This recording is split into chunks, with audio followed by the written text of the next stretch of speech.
বন্ধ করে দেয়া হয় হরমুজ প্রণালী। এরপর থেকেই কার্যত অচল হয়ে পড়ে বিশ্ব বাণিজ্যের অন্যতম গুরুত্বপূর্ণ রুট।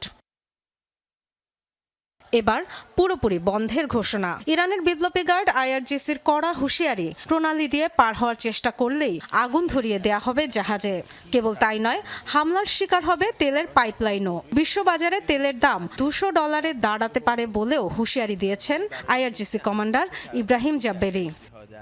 তেলের দাম নিশ্চিতভাবেই কমপক্ষে $200 পৌঁছানোর অপেক্ষায়। হরমুজ প্রণালী বন্ধ, এটি পাড়ি দেওয়ার চেষ্টা করলেই যে কোনো জাহাজে আগুন ধরিয়ে দেবে আমাদের সেনারা। তেলের পাইপলাইনকেও টার্গেট করা হবে। এ অঞ্চল থেকে তেল রফতানি মেনে নেওয়া হবে না। লাখ লাখ বিলিয়ন ডলারের ঋণগ্রস্ত মার্কিনীরা এখানকার তেলের জন্য তৃষ্ণার্ত, কিন্তু এক ফোঁটা তেলও পাবে না। যুক্তরাষ্ট্র ইসরায়েলের হামলার জবাবে মধ্যপ্রাচ্যের বিভিন্ন মার্কিন ঘাঁটিতেই কেবল নয়, প্রতিবেশী উপসাগরীয় দেশগুলোর জ্বালানি স্থাপনা লক্ষ্য করেও হামলা চালাচ্ছে ইরান।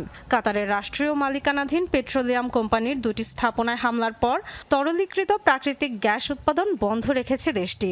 ইরানের হামলার জেরে সবচেয়ে বড় তেল শোধনাগার বন্ধ করে দিয়েছে সৌদি আরবের রাষ্ট্রায়ত্ত তেল কোম্পানি আরামকো। ইরানের হুঁশিয়ারির জবাবে মার্কিন সেন্ট্রাল কমান্ডের এক বিবৃতিতে বলা হয়, হরমুজ প্রণালীতে জাহাজের সুরক্ষায় কাজ করে যাবে তারা।